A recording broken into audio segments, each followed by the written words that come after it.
দীর্ঘ আন্দোলন সংগ্রাম ও ত্যাগের মধ্য দিয়ে আমরা ফ্যাসিবাদী অবৈধ সরকারের কাছ থেকে মুক্তি পেয়েছি।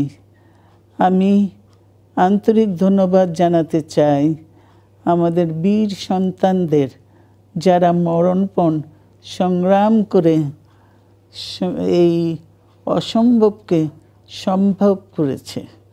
শত শত শহীদদের জানাই শ্রদ্ধা। এ বিজয় আমাদের নতুন সম্ভাবনা নিয়ে এসেছে। দীর্ঘদিনের নজিরবিহীন দুর্নীতি, গণতন্ত্রের ধ্বংসের স্তূপের মধ্য থেকে আমাদের নির্মাণ করতে হবে এক সমৃদ্ধ বাংলাদেশ। ছাত্র তরুণরাই আমাদের ভবিষ্যৎ।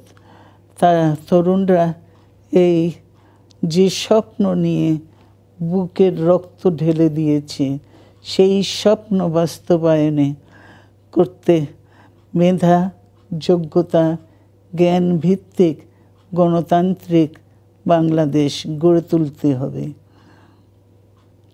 শোষণহীন সমৃদ্ধ বাংলাদেশ।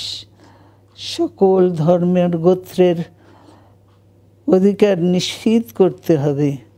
শান্তি,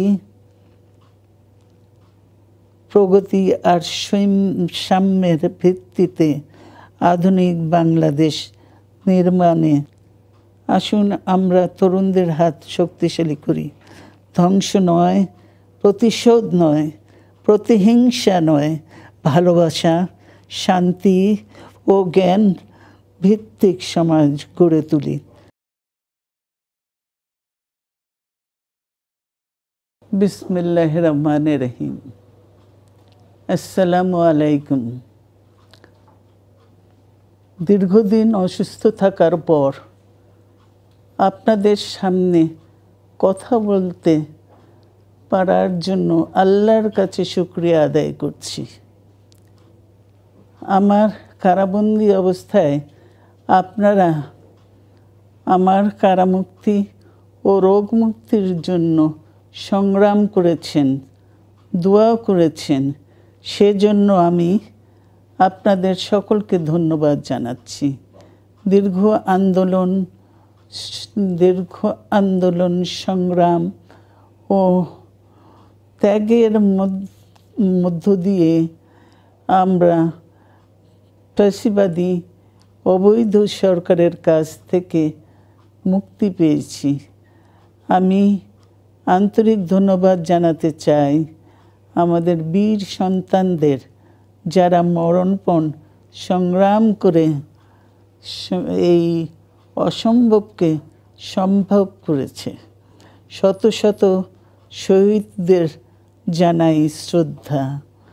এ বিজয় আমাদের নতুন সম্ভাবনা নিয়ে এসেছে। দীর্ঘদিনের নজিরবিহীন দুর্নীতি, গণতন্ত্রের ধ্বংসের স্তূপের মধ্য থেকে আমাদের নির্মাণ করতে হবে এক সমৃদ্ধ বাংলাদেশ। ছাত্র তরুণরাই আমাদের ভবিষ্যৎ।